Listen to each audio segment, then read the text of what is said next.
I'm Holly Constant. And I'm Maddie Hockaday. We really love Parks and Rec, and we really love behind-the-scenes details. So we're researching everything from DVD extras like deleted scenes and commentaries, plus interviewing cast and crew who actually worked on the show. We also bring on guests and friends to geek out about everything parks. So join us, you tropical fish. This is literally the best Parks and Rec rewatch podcast. We're your park pals. There's a park and some pals, and there's also therapy too. Okay, well, season 5, episode 5, Halloween surprise, which honestly is kind of like, I know it's only August, but I do feel like people are definitely into the fall right now. I think everyone's ready for Halloween and for like summer to be over. Starbucks, I think, is releasing their fall flavors now. Oh my God. Already. Okay, that's too soon. We're in August. This is, I have a friend at work that I sit next to. She's wonderful. But every August, like it's like the 1st of August, her phone has like a Halloween phone case. Oh my and it's God, on amazing. Until after Halloween. She just jumps right in. I'm like, all right.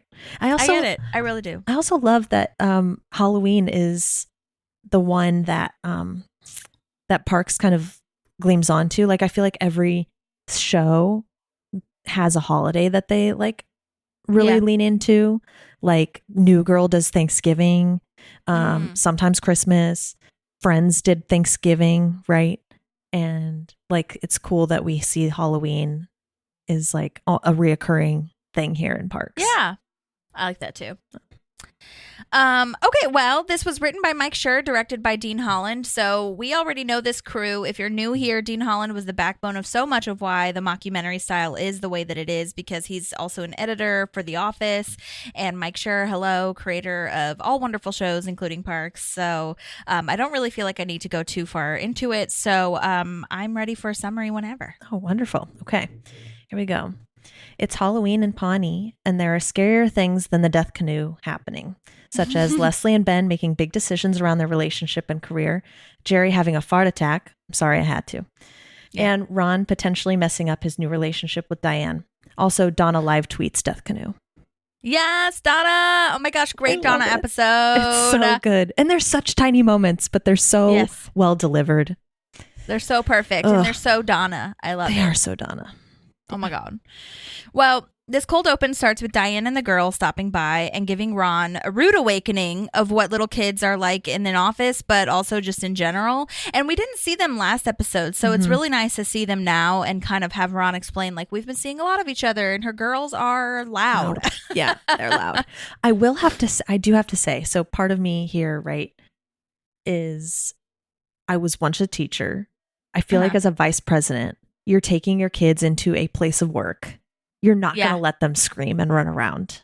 Yeah. In my opinion. Like, interesting. That it seems like this is we have a conversation about we're going to see Ron at work. This is a very like, I will take you to the park afterwards where you can run and scream all you want, but this is where we behave appropriately, you know? Right. Because it's not like they're 3. Like if it was a 3 or 4-year-old, I'd be like, yeah, that's fair. You can't wrangle that energy in. But they're like 9 and 7 or something like that, 10 and 8. I don't know. They look like elementary school aged. So. Right. Yes. Reminder for those who forgot, Diane is a vice principal, and she, I guess, I have a lot of thoughts about like Diane's like choices in this episode. So I'm very intrigued once we start talking about it, but maybe it's also like she's not at work, so she's not like thinking about it that way, but I still wouldn't, I don't know. It's whatever. And then Andy comes in obviously and plays with them, which is wonderful and we love, but he definitely just milks it and makes them go even crazier. And I think Diane's at this point is just like, okay, whatever. Like they know, they're familiar with Ron. They're familiar with Andy by this point probably. So, and I also love that Andy's the one that breaks something. I know. And it's not even the girl. It's great. I love Andy's like, me too. I love Andy's, like big gasp and like excitement about trick-or-treating. Like, oh my God, we have to go. And he invites himself. Totally. Right. And I love that Diane just goes with it. I mean, you can come along too. Sure. Yeah. Why not?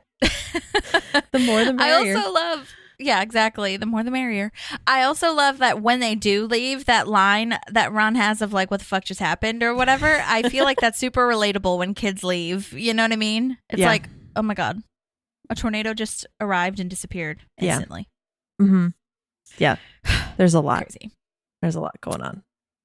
Yeah. Well, Leslie is looking at a new house now, and Anne is there too, which I love that friend moment that they're together kind of checking this out. So much wood. Yeah, a lot of wood. Why? I think that house is way too nice for 100%. Pawnee. What is happening? Way too nice for Pawnee and way too nice for a government employee. Although we don't know what Ben's being paid for this campaign job.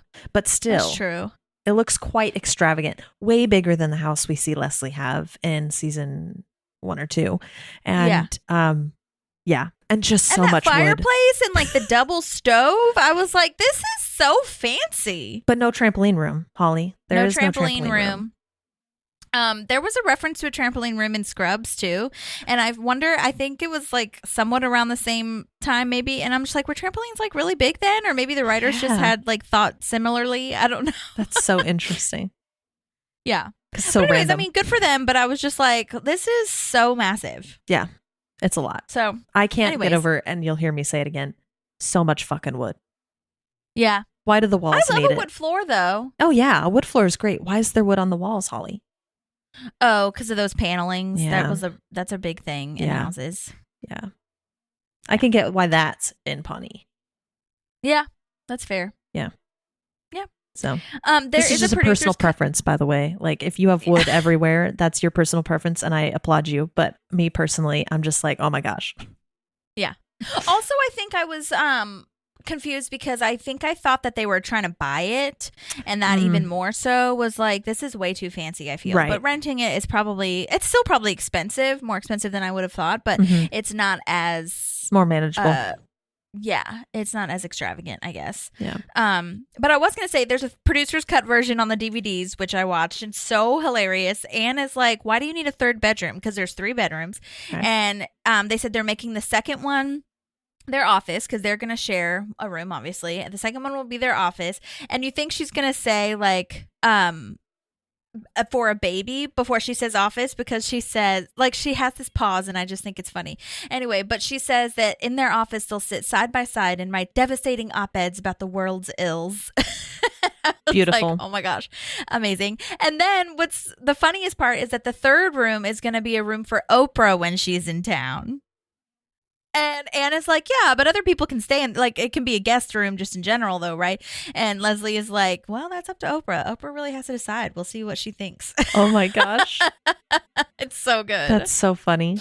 On the off chance the Oprah decides to go to Pawnee. Yeah, exactly. She has a place to stay. Martha, the real estate agent, is played by Susan Isaacs, and she does a wonderful job. She is from the Groundlings, which is, I've talked about it before on the show. Many people have come from the Groundlings, but again, if you are unfamiliar, it's a super popular and pretty prestigious improv, group where you can take classes, but they also have the Sunday team, which is like where a lot of people from SNL come from. It's in LA.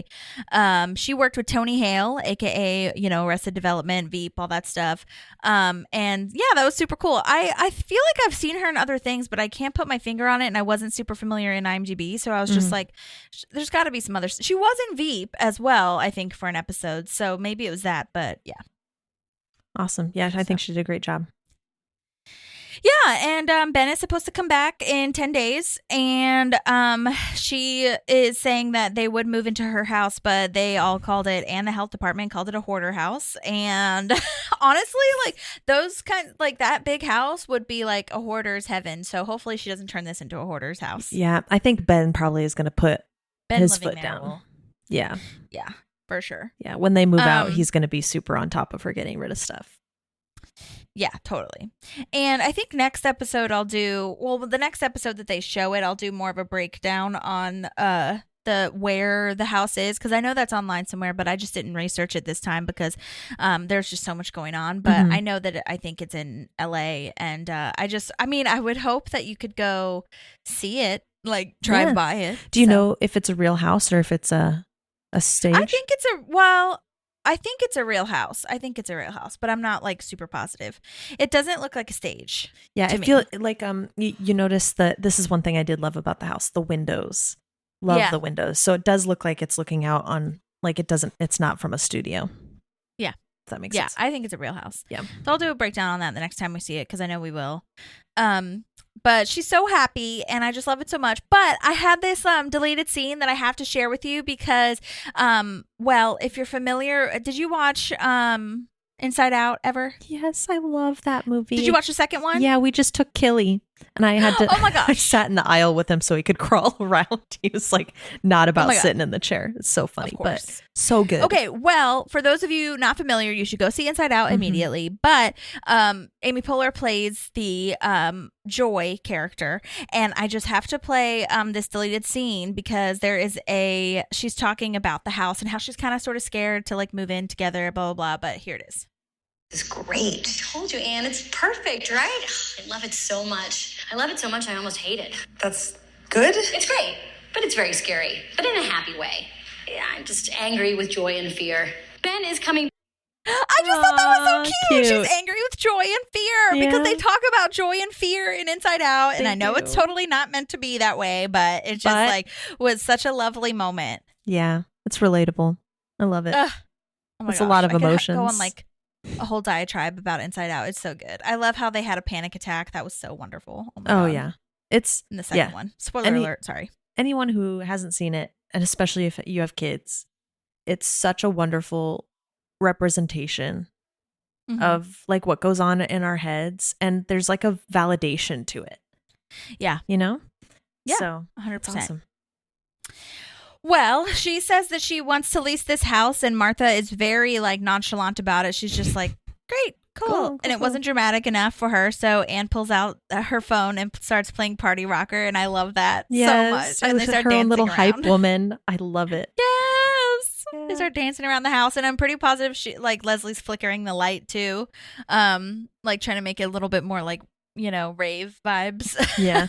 Oh yeah. It's so good. I love it. I love it that like Anne is in it just as much as she is. And it's not even her relationship or her decision. She's just there as like a support person.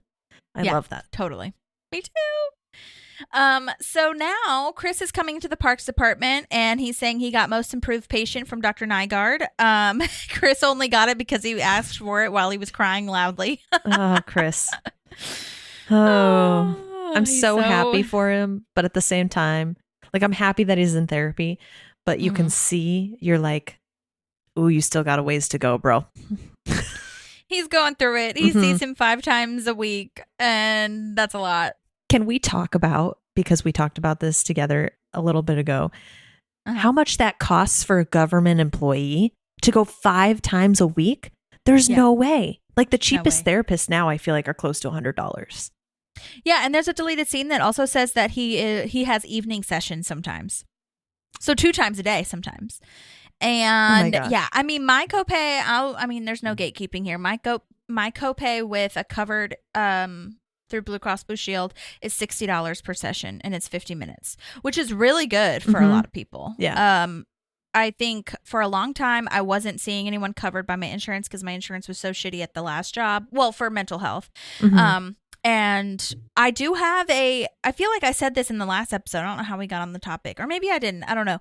But basically, the way I found my therapist was not through the website, not through your insurance's website, because I have found that is not updated. Those people are not the best. And it's not even that they're not like good. It's just like, sometimes they change offices even, and you call and they're like, oh, we're not actually accepting new patients, even though it says it does. So what I did was I literally Googled therapists covered by Blue Cross Blue Shield Nashville, and a whole bunch of people came up, and it said psychologytoday.com, and that's a huge like resource for people to find therapists, but also to message them and to get a little bio and see if you fit. That's all I've really wanted is a bio. What do you specialize in? What did you study? Like, or do we fit kind of in that way? And that you can put your picture on there. I loved seeing a picture. And that's not shallow. That's just like kind of putting a face to the name. And I really this time wanted someone older than me, because I think the last couple times I've had someone that is like,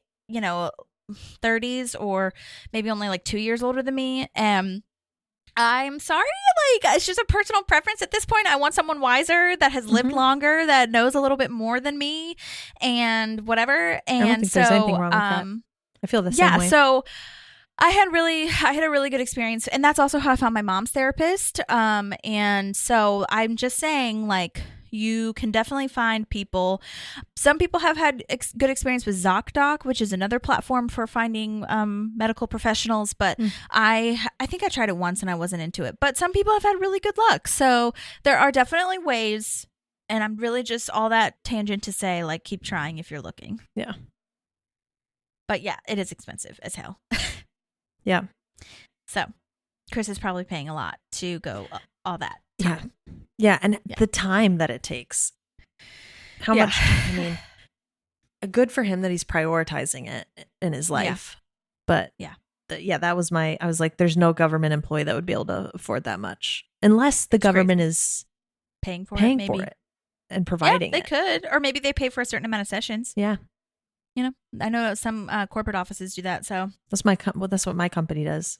It's awesome. Yeah. So maybe. But anyway, good for Chris.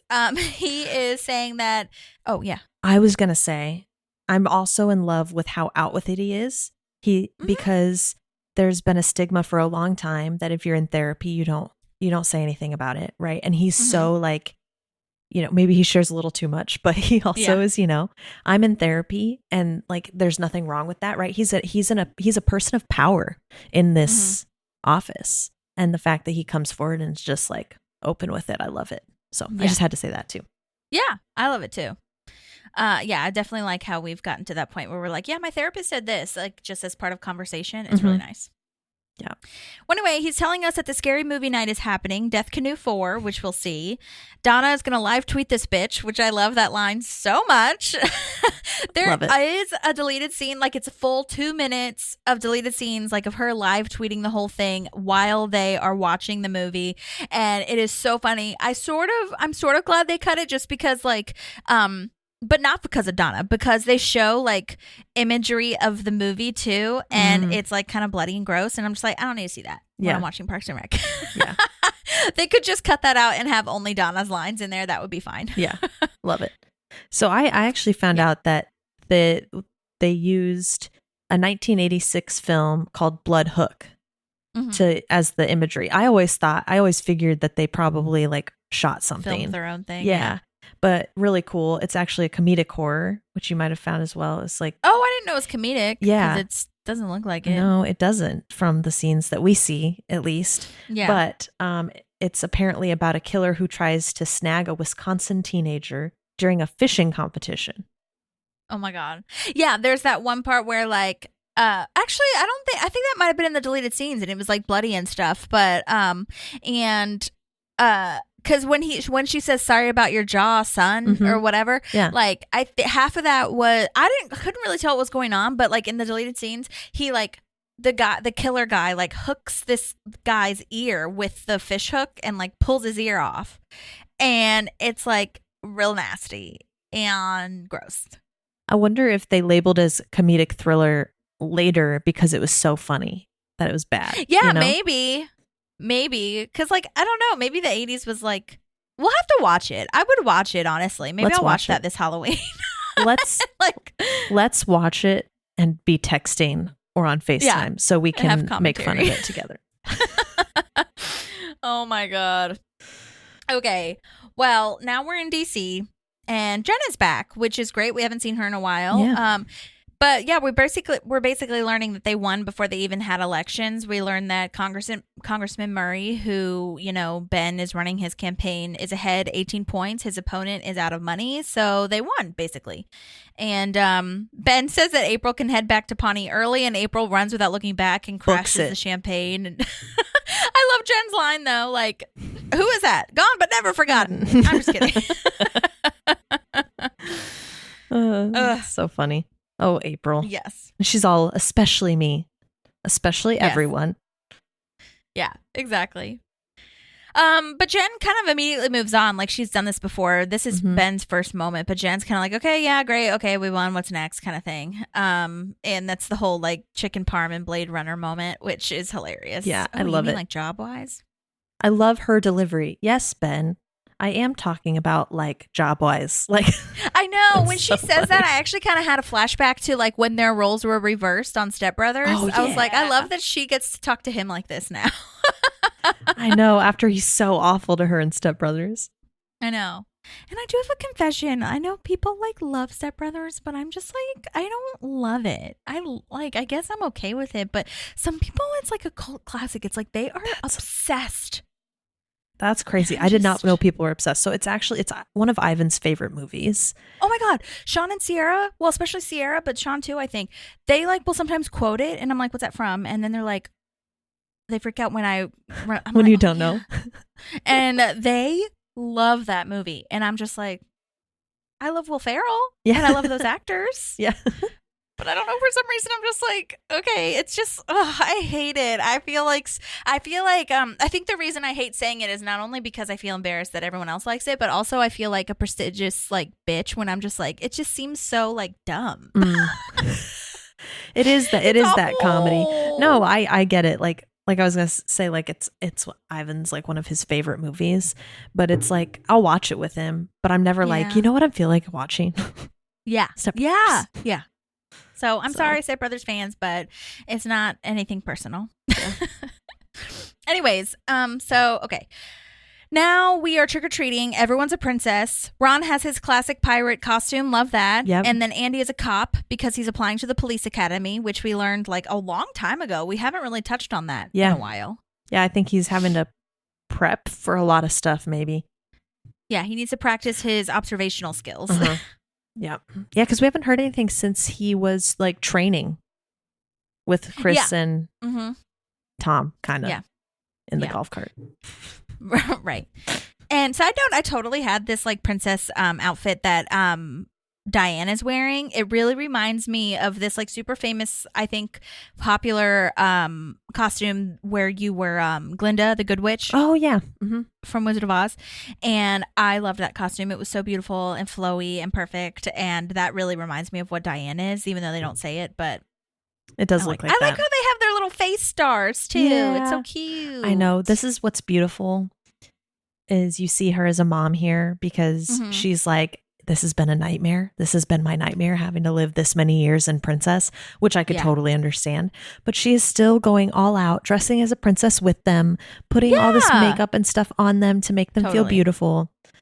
Great mom moment. Yeah. I know, and I read that like it's kind of funny and ironic because she played a princess or whatever. Yeah. But I She- feel like that's a she- totally She different. played a princess real vibe. badass princess, though. She played a warrior Yeah. princess. She's not playing Glinda. I Right. mean, Glinda's a warrior in her own way, but Right. it's different. Yeah, Okay? it's different. Very different. So, Love it. but well, Diane gets a vice principal emergency because some idiot kids were caught pooping on the soccer field. Bacchitis. I was thinking that too. I was like, it's totally Bacchitis. Oh my God. Or like some kids that Bacchitis paid or something. I Yeah. don't know. Oh my God. So hilarious.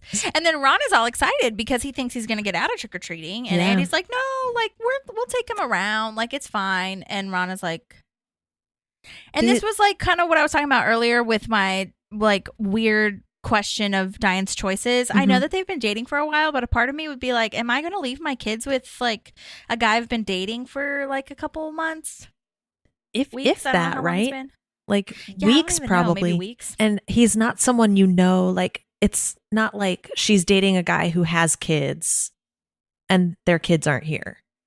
Right? Yeah, Like it that seemed weird is to me. different. Yeah. It's like how much time has he really spent with just the kids without Diane there? You're out in public. That's the other thing. Like in the middle of where they could be snatched by anyone. I know this is such a pessimistic view, but like it's real. No, that's how Um, I felt. Yeah. I was like, yeah, I am a 100% And I know in Ron agreement is with you. trustworthy, but well, Yeah. and they do this. I feel like, I mean, look, maybe people do this more in real life than I realize, but like they do this in TV very frequently. I think about this. If you're a Friends fan, Jennifer Aniston's character Rachel leaves her baby with the new employee at Ralph Lauren because she wants to go make a presentation, and she's like, and they do show, and I'm glad that I guess this is something, but she comes back and she has kind of a weird look, like, oh, should I do this? And then the employee is like, and she does end up like kissing him and stuff later, but she barely met him, and he's like, I'm great with children. I promise it'll be fine. Like whatever. And I mean, I guess that's different a tiny bit because they're in an office and somebody could see him do something, but still, like, he can run out and say it's his baby. Like, It was just so bizarre to me. And I feel like, and I'm not trying to be high and mighty, like, I just, as you know, observationally, I was like, this seems sketchy to me. Yeah, no.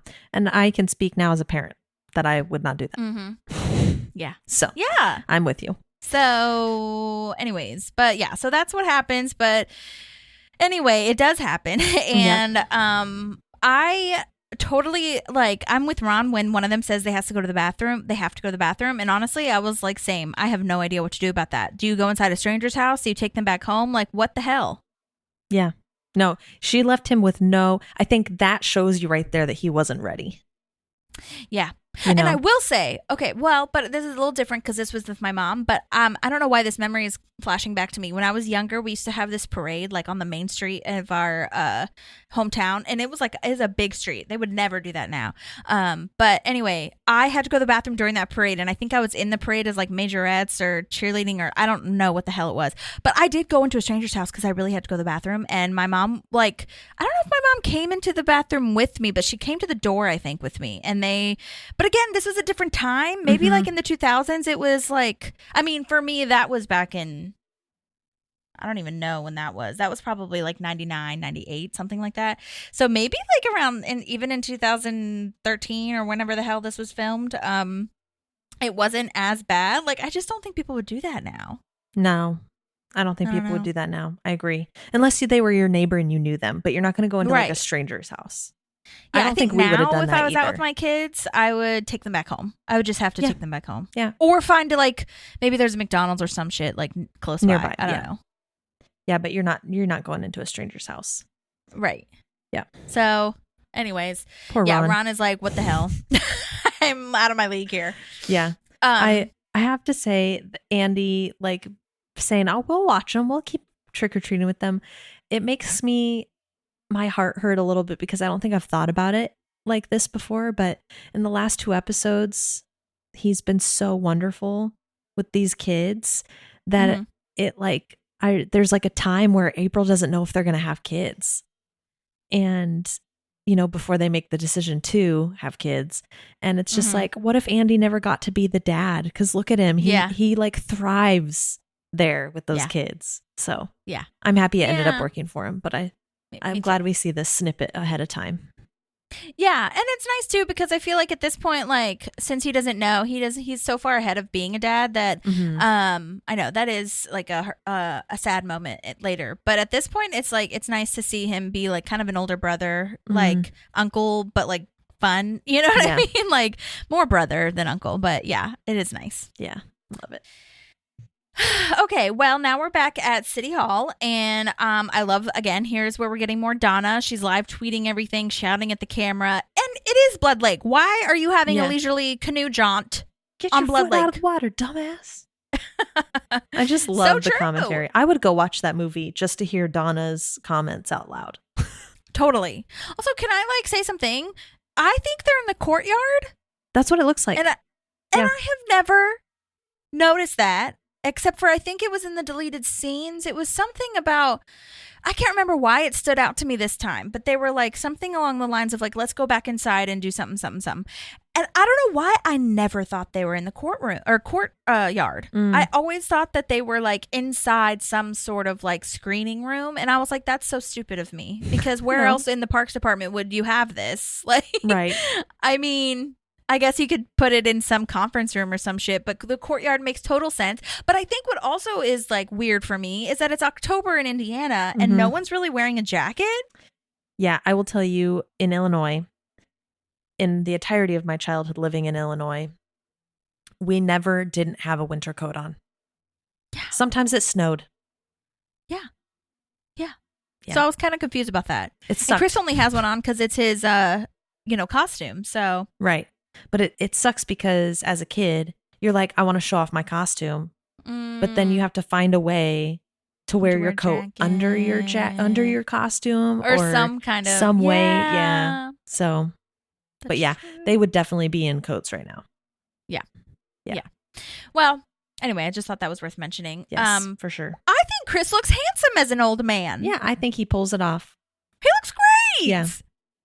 And I will say they don't really show it in the show, but he does have like a pot belly. And that's another one of his fears. Okay. It's like a deleted scene part where they really show that. He's not only an old man, but he's also like let himself go a little bit, which is another one of his fears. So that is, I think, also worth mentioning because that definitely is a fear for him. Yes, for sure. Oh my gosh, there is a deleted scene with Donna that I love, and did I record this? I think I might have recorded this. Where Donna, and then I'll show you a picture afterwards, but Donna's like really taking advantage of Chris being kind of like down about his fears and like going to therapy and all these things. Hang on, I think this is it. That's disgusting. I can't watch this. Then don't. Go inside. Dr. Richard Nygaard says that I need to confront my fears. And one of my fears is scary movies. Another one of my fears is growing old and paunchy, which is why I'm dressed like this. Look, we all get old. Aging is a part of life. Okay. Chris's therapy has been a blessing. Getting body-to-body contact with him has never been easier. Oh my gosh. I love that. Donna, no. Okay, there's so many things I have to tell you. Okay. That's how I knew that it was outside, because she said go inside. Okay. Number 2 is, yes, she said, what you call it? He said the paunchy thing. Right.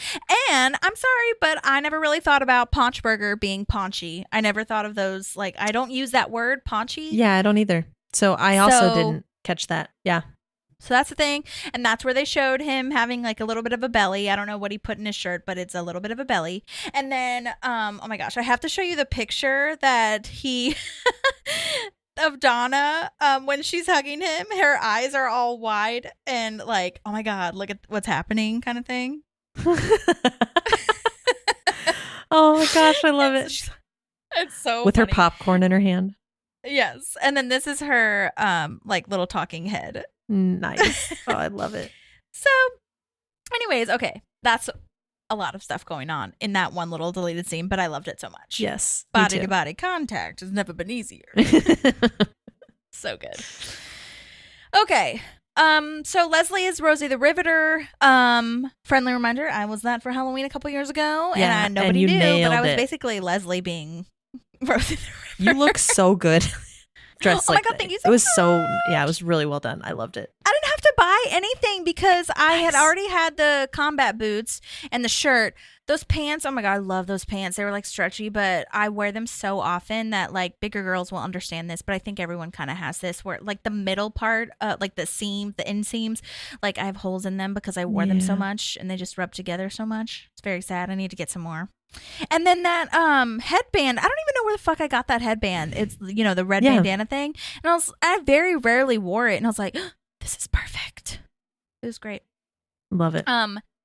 And then Anne is the Olympian, but I thought she was just the Olympic person, but she's Yeah. actually supposed to be Gabby Douglas, Oh, the Olympian okay. gymnast. Yeah. So good job for that. Cool. It's on par with the Olympics we just had. So Yeah, totally. good timing. And it was around that year that Gabby Douglas won. So that's totally why. Yeah, I don't think Shawn Johnson had went to that Olympics, and so that's when Gabby Douglas kind of took over, and then the next one was Simone. Who's Shawn Johnson? If you look her up, you will probably recognize her. But she was the gymnast. She placed highly in Beijing. Oh, when I look up Shawn Johnson, it's a soccer player. SHAWN. Oh, American gymnast. Oh, yeah, her face looks familiar to me. Yeah, she's done commercials and stuff. Oh, okay, got it. Oh my gosh, she's my age. She was born in 1992. That's wild. She's 4'11". Yeah, she's tiny, and her husband's Oh pretty my. tall. I know this because they are influencers now, and she has Yeah. some kids. So Oh my God. yeah, That but is hilarious. she's 20. Okay. Good to know. Yeah. All right. Well, now we are at Ben and Jen. And oh my God, speaking of Ben and Jen, J-Lo and Ben have broke up again. No. Again. Oh my God. Crazy. Dude. It's also like, okay, I'm sorry. You guys can like skip ahead 15 seconds if you need to. But I really wanted to listen to Jenny on the Block recently. And so I posted this thing about like, oh my God, I'm listening to this album again. And I totally remember every single song. And like, not every song is a banger. There's really only 2 that I really love to listen to. But then somebody commented on it because I posted on TikTok. And they were like, she didn't even really sing on that. Like there was somebody else. And I was like, what? And they said her name. And I Googled her. And oh my God, it might be, I think it's real. And it totally makes sense because she sounds like her, but she has a lot of like higher notes that I'm like, what's this? And so maybe it was like a little bit of both. Like this other girl like covered in for like filled in for her a little bit, but I was shocked. I was like, oh my wow. God. Because she's all over the internet, this girl that apparently like sang for her, and it's a real thing. So, it's a real thing that like people talk about it, but I don't know if it's like legitimate. So just saying. I wouldn't be surprised though, because I honestly feel that J-Lo is a better dancer and a better actor than she is singer. Yeah, I agree. And it's weird because like I could see doing that maybe for your first or something album, but like she had already had like, Waiting for Tonight and all that kind of stuff like going on. So I was like, maybe she was just over it by that point. I don't know. But anyhow, so that's a thing. Moving on. Sorry about that. But okay. So Jen is talking to Ben and saying that this guy wants him to run this businessman's campaign from Florida. And I love Leslie's like swamp sharks. Yeah. For alligators. Yeah. That's a really good name. I love it. Honestly. Yeah. They're scarier to me than sharks though. Really? Yeah, because they roll because you. They can get on land. Well, that they too. Roll you. Yeah. If they get you in the water, they grab hold of you and then they roll and take you to the bottom of the lake or whatever, and drown you basically. And then they eat you. Okay, well.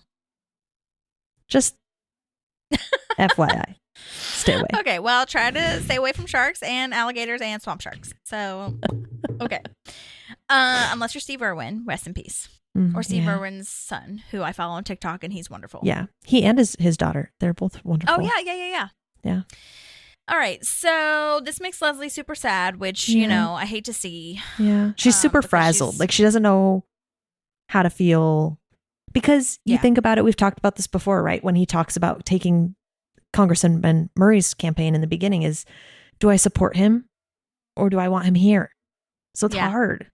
It is really hard.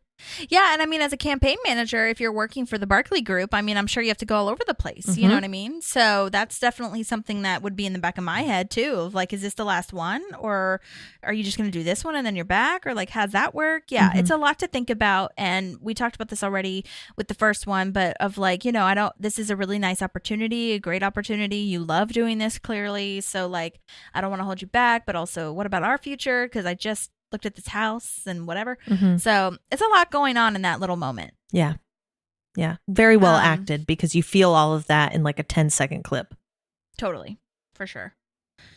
Well, now we're trick-or-treating, and Andy is saying that this man is dressed as a nerd and the woman is a crazy witch. And honestly, they did make that lady look kind of busted. I felt like they put like dark circles under her eyes or something, because I was like, that's not real. Yeah. Yeah. I thought that was accurate. I could not find them on IMDb. Like, I didn't know if they were maybe featured extras or something. I would have reached out to them, but absolutely, that guy had a line, so I thought that he would have been listed, but I didn't see him, like, even in the extra or additional crew or whatever. So I'm not sure. Bummer. But they did a great job, and it was really fun. Yeah, shout out.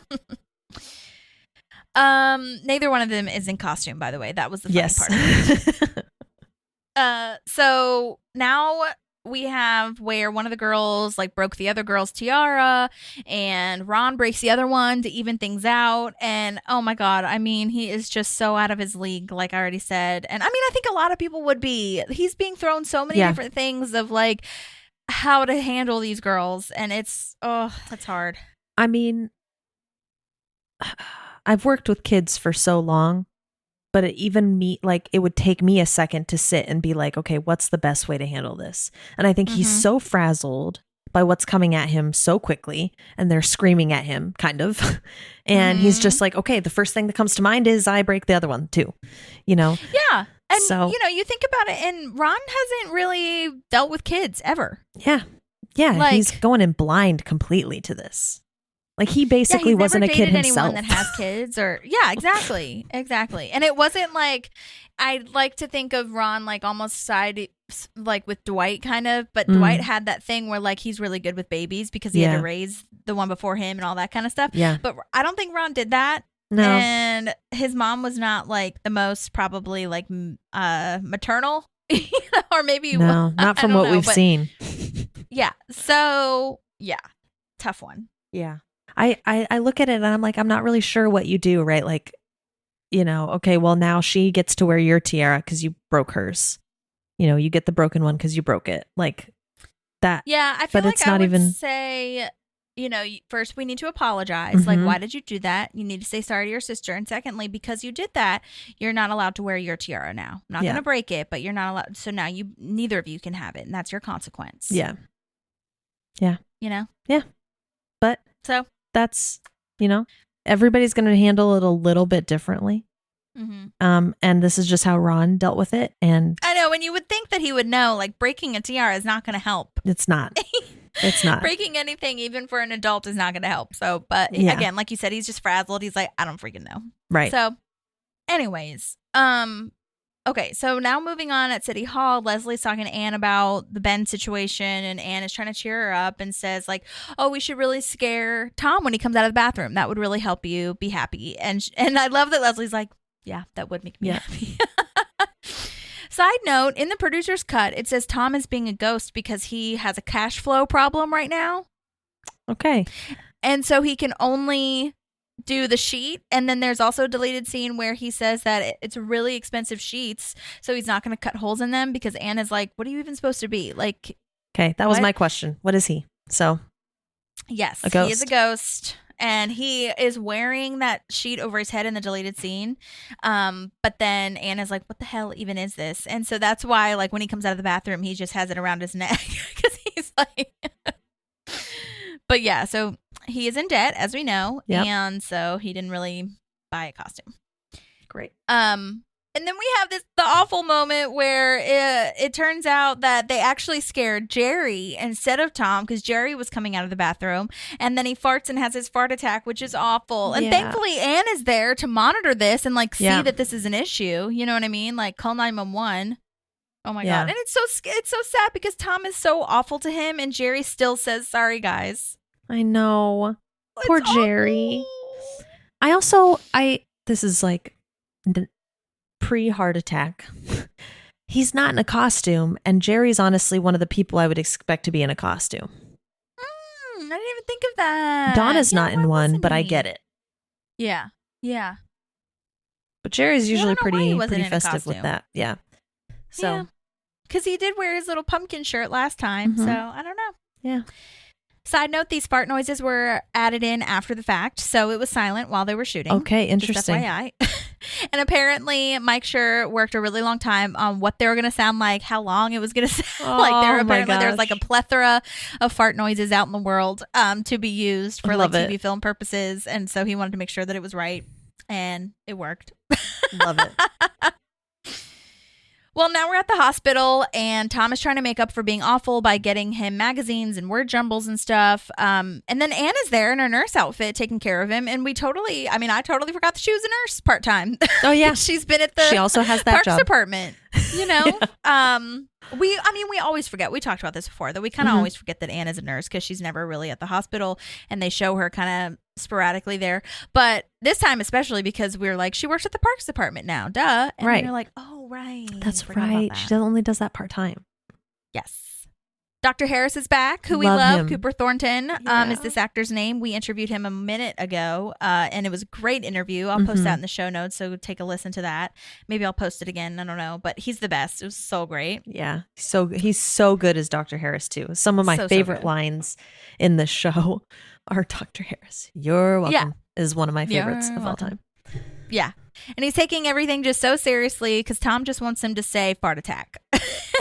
Like, I know. just say fart attack. What would you say this is called? Oh my God. And that is a real thing. Gastrointestinal distress is common during a cardiac event. I was curious about that myself and I looked it up and it's very true. Okay. They obviously, went overboard with it, but gas in the stomach or heartburn or indigestion, feeling like throwing up, those are all symptoms that can happen during, a heart attack. And also sometimes those kinds of things, those symptoms after a meal can feel like a heart attack, but they're not a heart attack, so you really do have to be kind of careful with it, Wow. And I do that. I get that a lot. I always have GI issues, I feel, and I never feel like I'm having a heart attack, but I definitely sometimes will feel like a bubble in my chest. And I've recently, within the last year, have experienced a lot of heartburn, especially after I drink like wine, especially Interesting. or like common acidic stuff like red meats and red sauces and stuff. But yeah, you got to be careful. Yeah, that's crazy. So anyways, Dr. Harris is just like really real about it and says like, well, they did cause it after like saying that they're so nice to visit and everything. He has no qualms to call them out on it. There are a lot of balloons and flowers, and I'm intrigued. Like, I can totally see Leslie being in charge of all of that. But like, is there this little life of Jerry's outside of work?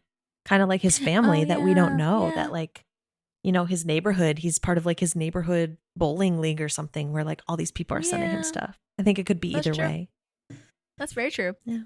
Where's Gail? I know. I guess they just didn't want to show her yet. She probably comes when they're gone. Yeah. I did so my initial thought, like watching this to take notes, was when we come in, right? I'm like, where's Gail? It doesn't make sense that your wife isn't there.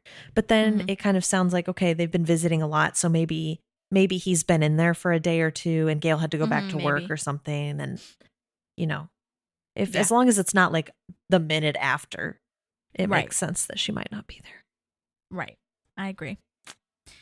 Yeah. And speaking of Gail, I mean, he says this is a wake up call and he says he wants to take care of himself more and wants to have more time with Gail and the girls and stuff. And this is kind of sparking Leslie to create this garage sale moment for Jerry to help pay his hospital bills. And oh my God, this line about insurance is probably my favorite line. It's just sad and good and funny and real. Leslie is saying that the insurance for the Parks Department is really bad, or the government is really bad. So this is why they're having the garage sale to raise money for his bills. And she says, one time I sprained my wrist and my insurance company said having a wrist was a pre-existing condition. Yep. Oh, it's so sad. We were just talking about insurance, so it's not really a joke, but it's so... Yeah. It's really frustrating. Like, Ivan at times will be like, why do I even have insurance when I still have to pay all this money? So it's frustrating. Mean, I will say I'm lucky for my current insurance. I think it's better than my last one for sure. But it's still like there are certain things that you just shouldn't have to pay for. Yeah. Andy is selling things. April's selling things. We're just kind of going through the garage sale, seeing who's selling what. I love that this hat. April's like $900, and Andy's like, "Yep, that's about right." All right. So well done. And Ron's selling. Oh, go ahead. No, go ahead. Yours is going to lead into mine. Well, I was just saying Ron's selling his table that he made. And I think $500 for that handmade beautiful table is good. Hell yeah. You can barely get like a not handmade table for that now. Yeah. I think it's good. Yeah. Even for like early 2000s or like mid 2000s, whatever. I think that's a good price. I agree. And April's asking him like, when do I get to meet your lover? Right. She's holding a marshmallow shooter that I'm pretty sure they bought. Yeah, like a long time ago. Yeah. Now they're like, okay, we've outgrown it now, I guess. Yeah. Oh, I mean, honestly, I could just see her just having that around to shoot people at the garage sale. That's also true. Yes. But I love how she's, it's a nice reminder that, hey, she hasn't been here. She hasn't met Diane. Like she's got to get looped back in to all this stuff.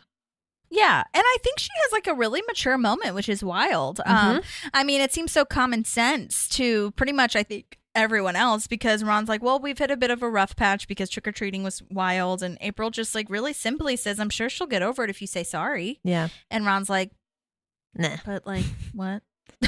Yeah. And then this is where I had my note about, like, do you think that she should have left them with him? Like, obviously Ron's actions weren't good and doesn't justify it at all, but I don't think that I would have left them with Ron. Yeah. I'm with you. Like, I don't think it's all... It is Ron's fault. It is Ron's fault. But, like, it's not all on him. So, but that's where I love that she comes back. And she does take the, like, adult path and does say sorry for, like, yelling at him, which we'll get there later. But yeah. Anyways. Right now, I think we do have a good mature Ron moment when in his talking head where he's like, I don't think I'm, ready for the family part of this, right? Like, I really like Diane, but I don't think I'm ready for the kid part. I think that's an awesome thing to realize before you get too deep into this. Like, it's better to know now, hey, I'm not ready for this commitment. Like, I'm not rather sure. than getting super connected and having the kids get super duper connected to you. And then you be like, oh, I can't do this, you know? And I know, like, we'll see later in the episode, he does come to the realization that it's worth it for him to be ready. But I don't fault him for this. Yeah. But he's like, he should have been honest, or he should be honest about that now. I mean, he gets there eventually, but it just takes him a little bit because, again, he hasn't had to deal with this. So, yeah, he really hasn't. Anyhow. Yeah. Anna's selling all her boyfriend boxes, which I think is great because we talked about in the last episode. I was really kind of like upset and sad, though, that the baller time clock is in the Tom thing. I was like, why is she selling that? I want that. Yeah. Well, and isn't it? It was a gift from Leslie to Tom. So then it was a gift from Tom then to Anne, probably. I guess. Right? Yeah. It sounds right to me. If it's, And then she's getting rid of it. But if also, like, as a side note, though, I kind of, like, forgot about, like, everybody she dated. I was like, oh, yeah, that's right. She dated Chris and Andy. And, as much as I hated Tom and Anne, like, I kind of, like, forgot that even happened because it wasn't real to me. Yeah. I blocked that entire relationship out of my brain. Also, who is Rob? There's a Rob on the end, and Mark isn't there. Mark isn't there. That was my point. Which... Pissed. Did she change for Mark? Yeah, great question. Great question, honestly. Not much, I don't think. Which can, if we're getting super analytical about it, can show you really how into the relationship she was. Yeah, I think so. I don't think she really, I think that the writers had not gotten to that point yet. Yeah. So as far as like who she is when she dates people kind of thing. But I mean, I guess Andy was before Mark and she definitely changed for him. So I don't know. Strange. Yeah. But that's what I'm saying is like she didn't have enough drive in her relationship with Mark to change for him. Yeah, that's fair. I did listen to the Parks and Recollection thing because I use it as a resource sometimes. I listen to it on literally like 1.5 speed so I can get done in like 20 minutes. Because they don't, again, like I said, they do have some random tidbits, but they did talk about how like they were so focused once Ben and Chris came in, they were just kind of so focused on moving forward that they didn't really think about like talking about Mark as much because you think that maybe they'll talk about him once he left or whatever, but they don't really mention him. And they were just like, they saw, I think, how good of a fit that Leslie and Ben were, not necessarily romantically at first, but just like how good they were, that they wanted to move like that relationship dynamic and stuff with the new people and stuff, that they just really wanted to move forward and not talk so much about the past and stuff, which I get.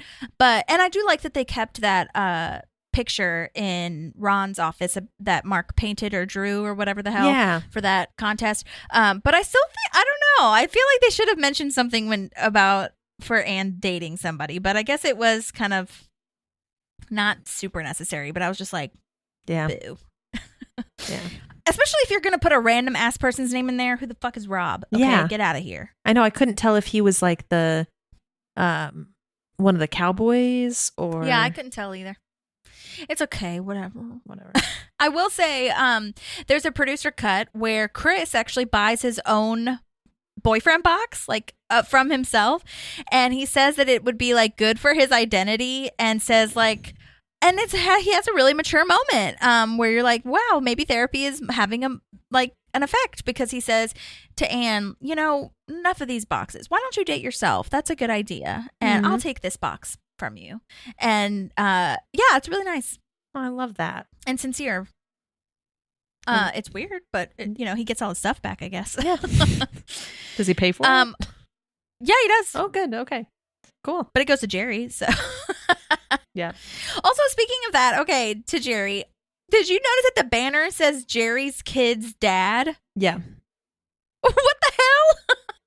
Why What? doesn't it just say Jerry? Why did they make that Yeah, speech? I I feel like it's one of those things like where she posted the where they printed the link to the campaign instead. Well, are they trying to like make it seem like he's raising a family still, because all of his kids are out of the Maybe. house too. Maybe. So it's like so funny. you also don't need to say Jerry kids is dads because they're not kids anymore, really. Right. That's so funny.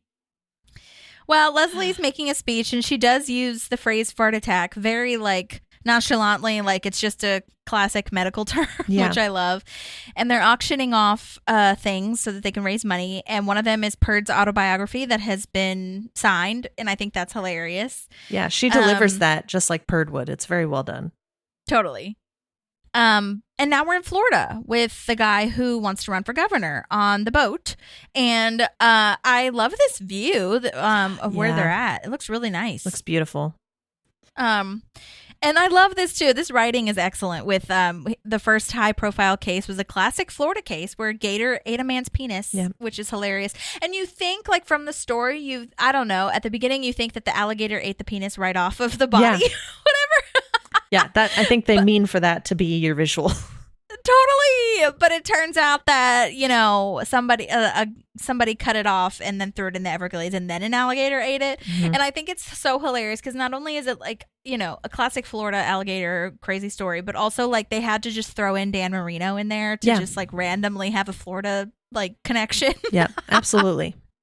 I also love that Jen's like, why not? I know. That's one of my favorite moments. Oh my god, So nonchalant. it's so funny. The actor who plays this Florida lawyer yacht man who wants to run for office is named Jack Scalia, and I think he's most known for being in Dallas, the TV show. Oh, okay. Which is lovely. Yeah. He's also in All My Children, a lot of other things. Looks like he has some things that are coming up. Fun fact, in his bio on IMDb, it says that he did 4 triathlons and 6 marathons. Good for him. Good for him. That's hard. Yeah. I did reach out to his agent, and his agent said that he was interested, and I totally reached out to him. Like, I didn't get anything yet, so hopefully he'll send something for the next episode. But I was totally like thinking, okay, he's in Dallas. He's like a big like name probably, Yeah. so he won't message back. But he sounds like he's interested, so I'll follow up and see what I can do. But So cool. I know. So anyway, that was him. And then Ben has this like crazy confidence. And I think Love that it. like face that Jen gives Ben after he says like, we can get you where you want to go. Like, we're not in the business of losing elections. I think that that's a really nice moment for Jen to see Ben like In action. really succeeding in this. Mm-hmm. Yeah, I think it's great. I think you see as the audience, I think it gives us a conflict, because this whole time we're like, go back to Leslie, dude, go back to Yeah. Leslie. And then you see him, you see how happy he is working this and how good he is at it. And you're like, damn, though, like you'd be really good at this. I know. Aw. It is funny because I don't think they planned it, but Jen's kind of saying all the bad stuff. Like, you have very little name recognition. Mhm. But I do like that it's, they have a balance Yeah. of each other. So I think that's good. Yeah, they're a good team, I think. Yeah. Back at the garage sale, Morris is back. We've seen him before. Joe Mandy is his name in real life. He is an actor and a writer. And he was a writer for Parks for sure. He was also on Modern Family and a writer for a lot of awesome things, including Hacks now, which if you have not seen Hacks on HBO, you need to start watching that immediately. There's a lot of Parks people involved. There's a lot of like comedy people just in general that you will love. It's so, so, so good. So What's it called? keep an eye Hacks? for that. Hacks. What's it about? It is about a stand-up comedian in Vegas who has a residency for a very Okay. long time. They film a lot in Vegas, and then she wants to kind of be a comedian outside of Vegas and like go back on tour and like all these things. And so she hires this young stand-up / comedian / comedy writer to work with her, and it's kind of just about generational gaps and comedy in general and relationships, and it's like really interesting, but it's also really hilarious. And the guy from Broad City, if you ever watch that show, is like one of the creators of it. It's so funny. Awesome. You'll Okay. really like it. Adding it to the list that just keeps growing. I know. There's so much out there. Anyway, so Morris is back and he's like, you should have put spoilers on all of those tweets. And I totally agree with Donna. Like, if you don't like it, don't follow me. But also, this movie is like 25 years old, so there's really like no spoilers anymore. Okay. Yep. I was going to ask you, like, how do you feel about that? Because people are like, you know, oh, you spoiled it. I'm like, I'm sorry. If something has been out past a certain amount of time, like maybe let's say 5 to 10 years, maybe. Like How I Met Your Mother, right? Like if I blatantly come out with the ending of How I Met Your Mother, that's on fucking you. like this came out, the finale came out in what, like 2016? Like, get over it. Well, and especially with the Twitter thing, like, yeah, that's the thing that I don't understand about social media these days. They're like, you shouldn't be posting that, blah, blah, blah. Don't follow me, bitch. Yeah. Like, what are you talking about? Well, and if you read the first tweet and you knew it was going to spoil, why are you reading the rest of them? Exactly. And then the whole like, well, because that was the argument. He was like, it's you said some pretty like profane stuff, whatever. And again, it's like, if you don't want to look at it, you don't have to. Yeah. So get out of here. Yeah. So yeah, that's how I feel about it. Yeah, and I oftentimes comedians come out and say the same thing, right? Like if you don't like my comedy, you don't have to watch it. Like if I cross lines. Unless they're being like super offensive to like marginalized people, then that's something different. Yeah. Because this whole bullshit about like, you can't say anything anymore, that's fucked. Like, you're stupid. Come up with something. That's because you're not funny. Yeah. Like, sorry. Like, I think that's stupid. But if there's like something where the comedy is just not for you, then it's not for you. Yeah. And that's fine too. Yeah. You know what I mean? Mm-hmm. So anyways, now Tom is trying to sell his clothes, which I love. There's a lot packed into this episode because we won't notice until after. But, you know, this is the start of his business idea. He's trying to sell his clothes and this dude is like, what? It's used. You can't sell this jacket for like $300 when you've worn it. Watch me. Watch me. Also his prerogative. It's his stuff. Yeah, totally. If I was a consumer, I probably for $300 at a garage sale, no, wouldn't do that. Yeah, and that's your choice, right? Like that's your choice. And so I'm like, Tom, you're not going to make any money, but okay, that's fine. Yeah. I mean, if you spent that money to add the scorpion, right? Like it's nice. That's something different. But you know, I'm going to say, hey, if you decide to drop the price, let me know. But I'm not taking it for $300. Sorry. Yeah. So this guy who plays this guy who plays this guy, this actor's name is Ryan Radis. He was in quite a few things: Ray Donovan, NCIS, most recently Girls 5 Evo, which I love. But he was kind enough to send me a voice memo explaining his time on set. And let me go ahead and play that for you. Love it. Hi, hello. This is Ryan Radis. I just got my kids to bed and I just snuck down to my little makeshift booth to record. And thank you so much for reaching out to me. What a blast from the past. I was on Parks and Recs like 12 years ago. It was so much fun. I had to like look back and think about everything when I saw your email and your Instagram message. Thank you for reaching out to me. And I'm sorry for the late reply. It was a long day and I didn't see it until I was home. So thank you. How did I get the job? So it was a normal audition. I got a casting notice and I went in and I remember I think I did it once and I knew it went well and I got a small adjustment and then did it and it was on tape.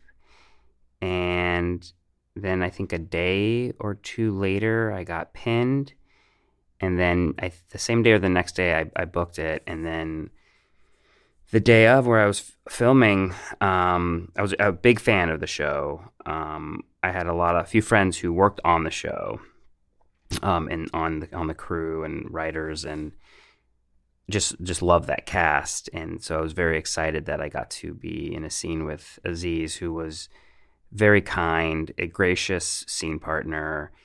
We played around for a few takes, and he wanted to make sure that there was coverage on me during the improv.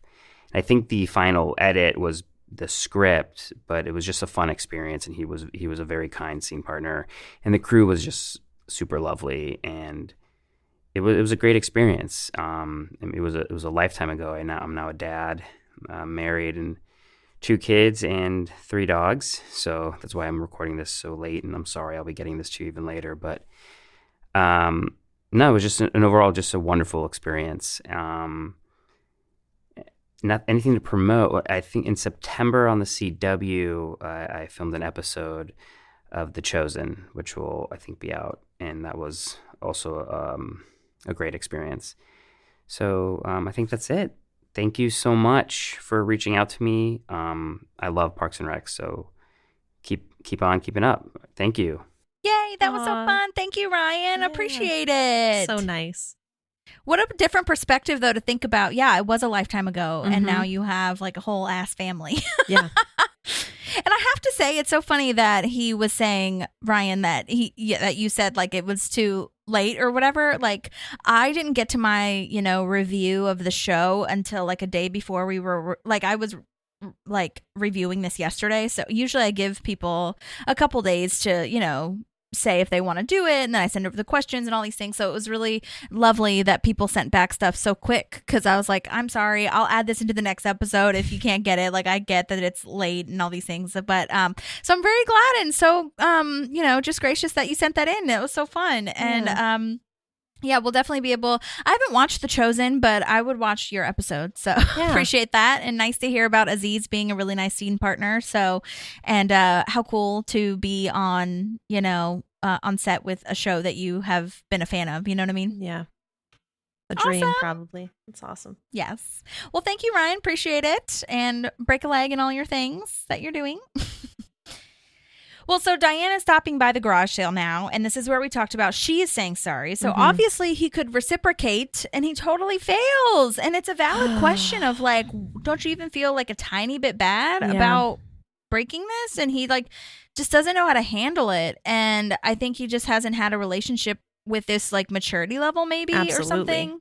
Yeah, look at the women he's dated. He's just, you said what? Look at the women he's dated. Yeah. This is ridiculous. I think this is such a real representation of like real life situations, because most of the time, I would say, both parties have something they didn't think through before the situation that's led them here. So most of the time, it should be a two-way apology. And I love that Diane notices, I shouldn't have yelled at you. I know I put you in a tough spot. Like, I didn't even ask if you were comfortable taking care of the kids, like all this stuff. I should have made sure, right? Like, so that's her part. His part is, I shouldn't have broken the tiara. I'm sorry that I ruined their Halloween. I'm sorry that I let you down. Like, and he's just, you look nice today. Bro.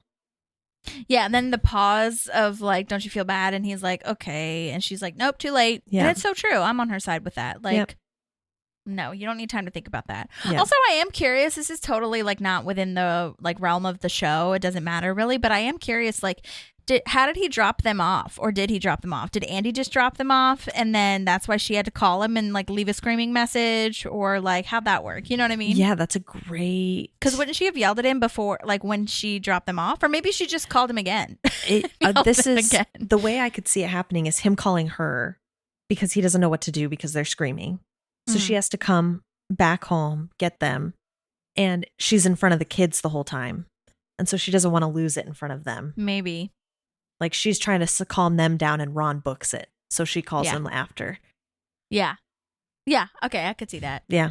I don't know if Ron would leave them with Andy and just say, good luck, bro. Yeah. I hope he wouldn't. I don't know. Or I could see them dropping him off, and then Ron just leaves, and Andy's like, okay, I'll make sure they get inside. Yeah. Gosh. Anyways, but I like yours better though, so I'm gonna go with that. Yeah, and then he's like, oh well, relationship over, and April can totally tell that he's like really hurting inside, and like, oh my god, you're so sad, but he's just like coming off as a stubborn ass. And Andy's so funny, he thinks he's sad. Oh my god, we can tell why you're sad, and I think it's because you didn't sell your table. I think it's too expensive. It's probably too expensive. Oh, Andy.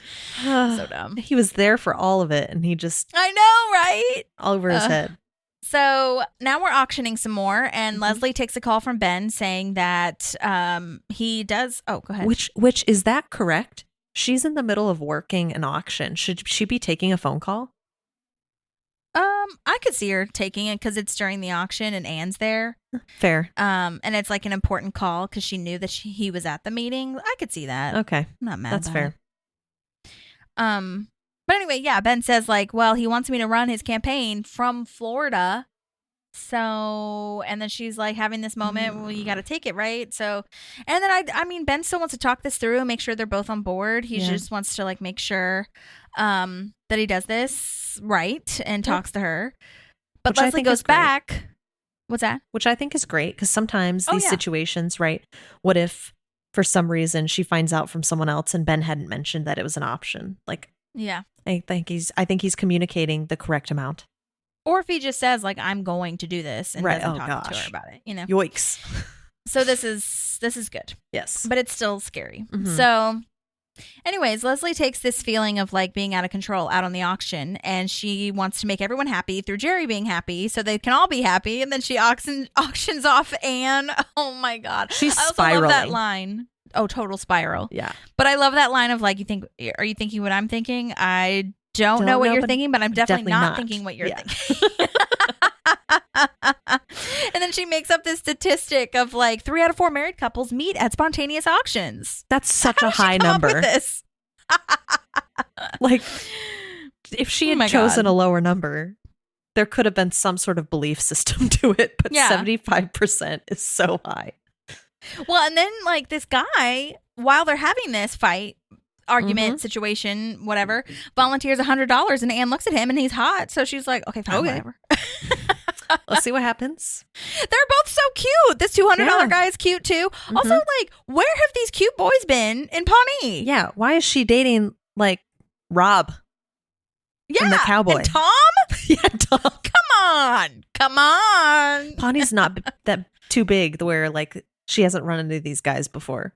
You know, and they're at a garage sale for the town government. Yeah. Also, come on. Yeah. Come on. Anyways, this first guy I think is played by Eric Flenner, but he has no information anywhere, like no pictures or anything or social media. So I don't know what happened to him or what's going on, but it does seem like he's been in a lot of horror movies, which is interesting. But I wanted to reach out to him because I thought he did a good job and he's very cute. So, so good job to him. The $200 guy is named Donnell Turner, and he has been in General Hospital, Most Wanted Santa, which is a Tubi show, which kind of looks like a Hallmark kind of movie, which I would love to watch. Lots of other things, a lot of commercials, stuff like that. I did reach out to him, so hopefully he gets that. I'd love to hear from how that day went on set. But yeah, they both did a great job. And then, oh my God. Gross. We see the pawn shop guy for the first time. We don't know he's the pawn shop guy, but we as Parks people know that he is. And he bids $900 to win. Yeah. Does he ever have a name? Yes. So his name is Herman. I have a whole thing on this. His name is Herman LERPISS. He is a part of the LERPISS family. And if you would like to know, you guys, if you want to know about the LERPISS family, Mike Schur came up with all of these townspeople that are in Pawnee that have the last name of LERPISS. And it's this huge, sprawling, generational family situation in Pawnee.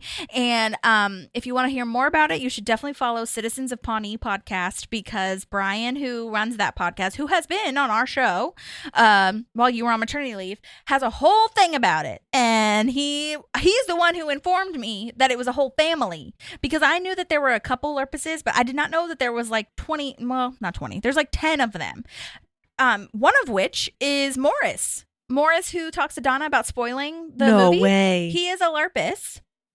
They're related somehow. The guy who says he meets Chris at the bar where they're having dinner with Professor Linda, and he's like, bye friend, kind of thing. Yeah. And he also says the paunch burger thing, but they taste real good, like their burgers will kill you. He's a LERPISS. A lot of these like random ass Pawnee people who come back all the time, who aren't actually random at all. That's amazing. I know. It's nuts. Like, sure, and you beautiful human.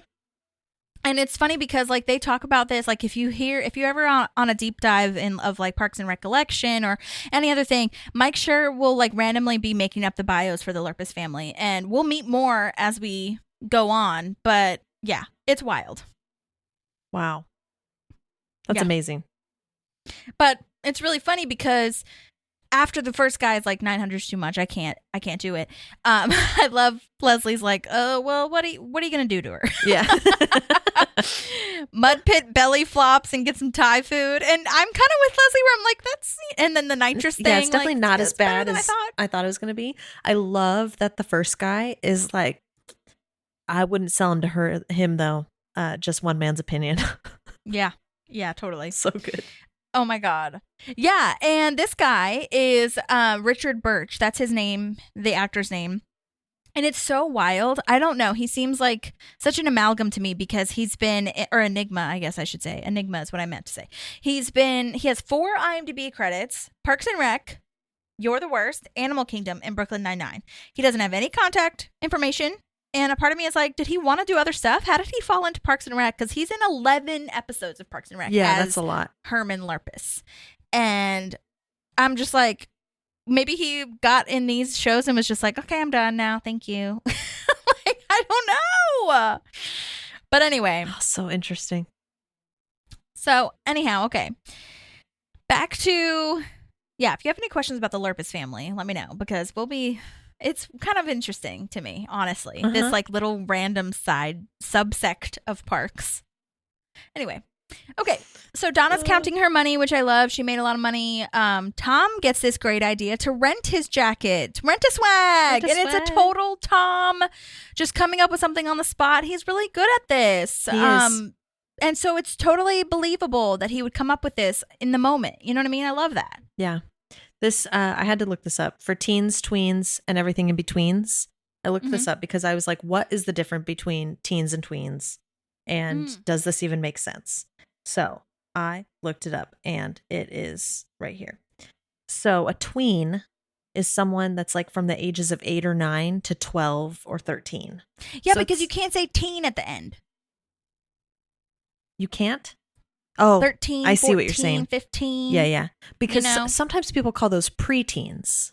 Oh. But this is a tween because I think it goes all the way down to 8. Usually preteens are like 11, 12. Maybe. That's what I've heard. Yeah, my at mom least used heard to it use the used. word tween, I think. I used to use that. Or maybe Okay. it was like in the magazines or something. I don't know. But Right. anyway, go ahead. And then obviously teen is anyone from 13 to 19 because of the teen Yes. in there. However, the word tween comes from, sorry, I can hear my baby giggling and it's hilarious. Oh. So I'm going to lose it. Okay. So the term tween comes from in between teen. Yeah. So he doesn't need the everything in between because tween Means covers between. that. Yeah, I think it's just a nice catchphrase. It is. It's a beautiful catchphrase. But I was like, what does this mean? So that's just the little, I had to look it up. A little So, tidbit. yeah. I know. And I don't know how young he goes. Because I guess if you think like in between, he could just be like encompassing everything, like 7-year-olds or something. Yeah. So I don't know for sure how young he goes. But I know this is definitely meant for like middle school, high school. So Yeah. I'm intrigued if he would have stuff that would fit 8-year-olds. yeah, I'm intrigued too. I'm sure he would. But basically, okay, I kind of skipped right to the punchline, but basically this woman and her son comes up trying to, try on some stuff that Tom has on his like clothing rack. And she's like, I'm not buying this for, $100 bajillion, which I think is like $300 when you're just going to grow out of it in like 5 seconds. And oh my gosh, Kohl's, I meant to say this before. Kohl's has this wonderful, commercial out. It was like a back to school commercial, and it was like this, God, he must have been like 7 or 8 years old or something like this, and he was like, yeah, I'm ready for school. And then you turn around and you turn back and it's like this 15-year-old who is like really tall and trying to fit into the same clothes and everything's stretched out. And I was like, that is a great representation for parents, I feel, because parents always talk about how every kid grows out of stuff so fast. And Kohl's is the place to go to like get that stuff. But I love it so much. So anyways, Tom comes up with this idea to like rent this. And it is interesting because you think about it, and there are actually a lot of rent clothing rental stores, shops, businesses, whatever now. If you've heard of like Rent the Runway, or that's more for like fancy clothes. Like if you're going to a wedding or something and you don't want to spend like $500 on a dress, you can do that. Great idea. You can send it back and stuff. So that's like, he was ahead of the game at this point, I think. Yeah. Oh, I think this is a great idea. I think we're starting to see that Tom finally has an idea that could be legit, profitable. Yeah. A good idea for everybody. Totally. Yeah. Well, I'll go for the son first. His name is Elijah Nelson, and he's been in quite a few things. 911 Lone Star, Crazy Ex-Girlfriend. He totally has like the early 2000s like windswept bangs vibe going on, because his IMDb, I was like, is this him? And it is. It's just like he grew out of that phase, obviously. And his mom is played by Lara Ingraham, and she has been in quite a few things as well. Weeds, Let Me Be Frank, something called Therapy, which looks cool. I haven't seen it yet. But she did a great job. And that character, like I said, makes a great point for all moms, I feel. Stuff like kids growing out of stuff within 5 minutes. And she was sweet enough to send me a voice memo too. Yay. So let's go ahead and listen to that. Hi, ladies. I'm so excited to be on the podcast. I'm Lara Ingraham, and I played Eileen in the episode Halloween Surprise. I am actually most recognized for this because obviously Parks is a beloved show, and it was the inception of Tom's business, Rent-A-Swag. So I refer to myself as a Rent-A-Swag mom. I got the job in the traditional manner. I got an audition through my agents. It was actually, I think, the second or third time the office had brought me in, but this role seemed a little bit more tailor-made for me. And I had a family friend in town, and she became kind of my good luck charm because each time she would schedule a visit here, luckily not from too far away, I would get an audition or a callback, and I'd have to send her on the studio tour by herself while I did the audition. So in this instance, I actually booked the job, and I was thrilled. Was I familiar with the show beforehand? Why, yes, I was. Thanks for asking. I was actually in acting class with Retta. That's right. I spent many years in acting class with Retta before she got cast as Donna, and it was so exciting for all of us to see this unfold. And she would still come to class in the early days because she was maybe only filming 1 or 2 days a week. So when I booked the job, I had, read the script, obviously, or the scenes. I didn't get access to the whole script. And Donna and Tom were supposed to be at the same table at the tag sale. So I said to myself, we're going to surprise Retta. We're going to surprise Retta. So on the morning of the shoot, it was not on the studio lot. It was on location. That's right. I think it's called the Penmar Golf Club. It's over on Rose in Venice. So I got over there, got to the parking lot for the actors, got on the shuttle to take me over to set when I got a text from Retta saying, "Are you working Parks today?"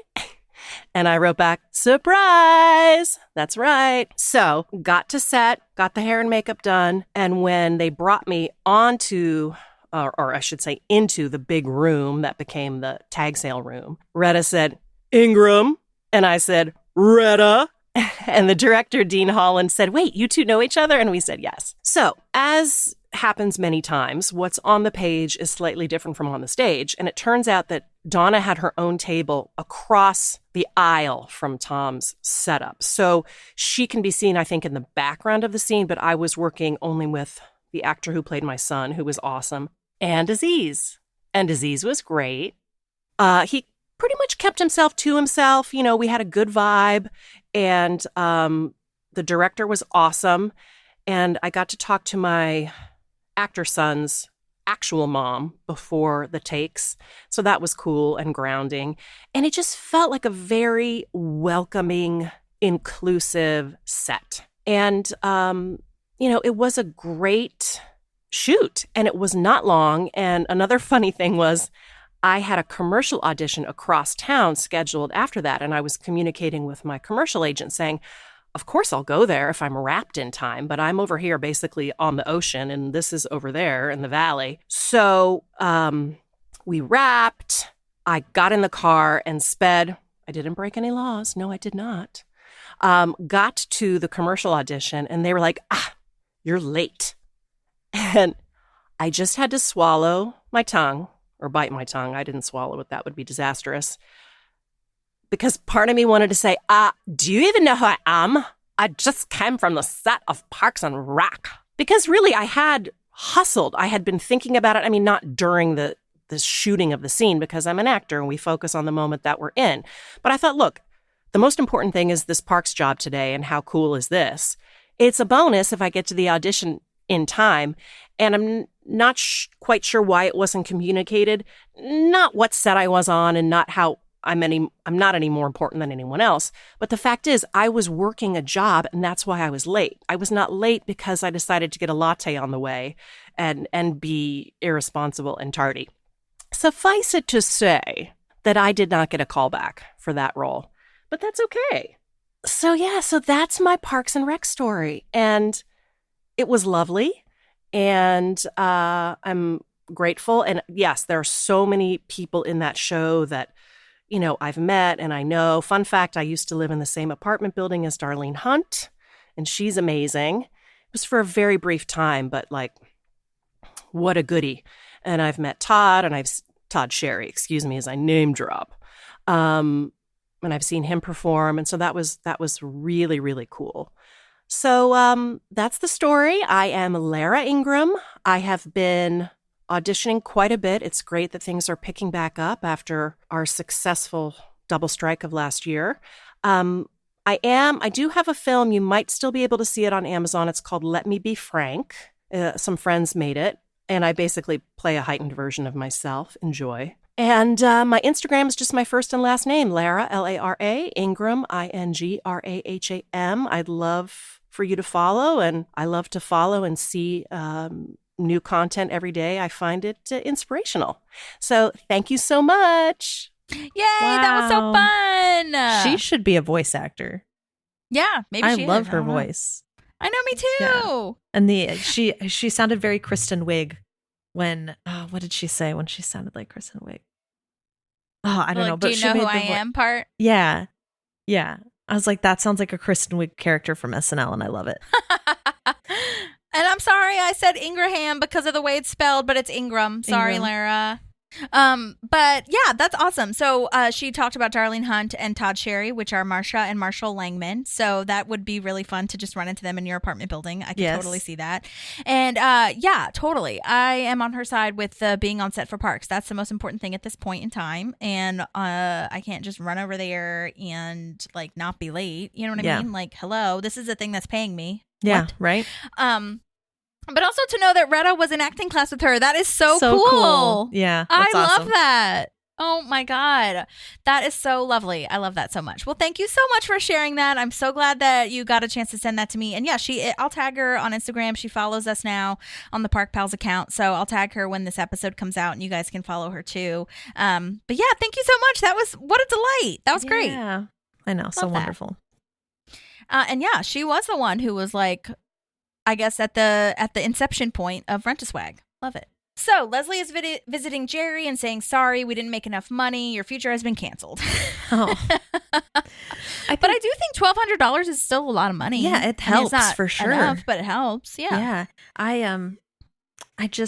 I think Jerry has a really wise moment here. I really love it. You know, like saying, you know, we don't have any guarantees. And this is something that Leslie really needs to hear. I think you might be able to relate to this like I can too. Like there was a point in time where I was like, if things don't go exactly the way I have them planned, like everything's going to hell in a handbasket. And it's like something you have to realize is that it's okay that not everything goes the way you plan. Sometimes it's better. Sometimes it's not. But it's okay. You have to be okay with things not going the way you envision them for yourself, because that's just not how life works. So as long as you have your support system and you have the people important to you next to you, like I love this sentiment from Jerry. And I think it really makes us see that even though he's the one that gets made fun of so often, he might be the one that's the most genuinely happy in his life. Yeah. He has probably the most active life outside of Parks. apart from maybe April and Andy, but they're not old enough to really understand how lucky they are. And I think Jerry has that gratitude portion of it, which is really helpful. And speaking to that, I guess I didn't realize until I watched it, and it's so silly because obviously this is what she's doing, but I did not realize how much she was projecting onto Jerry until I analyzed this episode, like how much she was trying to, like when she says your future is canceled, she's speaking to herself a little bit, I think. And that's why this is so important to her, because if she can save Jerry, she can save herself, which she even says that in the auction, like Jerry has to be happy so we can all be happy. Right. But I think in this scene in particular, I guess I just didn't realize how much she is equating her life to Jerry's life.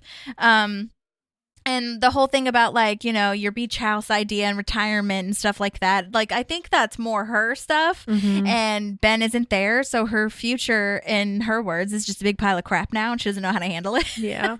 But yeah, like you said, Jerry has this moment where, you know, he really takes this sincerely and says, you know, you never know what's really going to happen. Like, you can't plan for everything.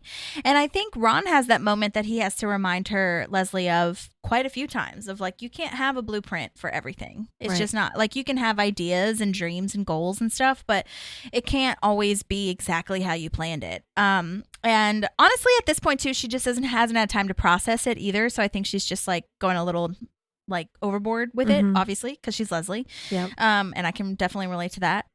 But I love when she's like, you know, when he says, like, as long as the people that you love are around you, you'll be fine, you know? Yeah. I think that really does get to her. But then we have, you know, it was almost too sincere for Jerry for a Jerry moment. So he was like, do you want to stick around and have strawberry jello and watch stories? And she's like, oh my God, your life is so depressing. No, thank you. Oh, so sad. And it's so sad too, because she's like having this nice moment with Jerry, but it's too much. It's too far. She can't stay and have jello with him. Yeah. Immediately no. So Ben is now at his office and he's drinking beer, and because he's like kind of depressed about deciding what to do. And Jen says some super valid things, like he is really happy when he's working in this field. He has a really great knack for this. Like, it does seem like something that he's meant to do. But I love that he takes it very seriously when she says, just think about your future tonight, you know?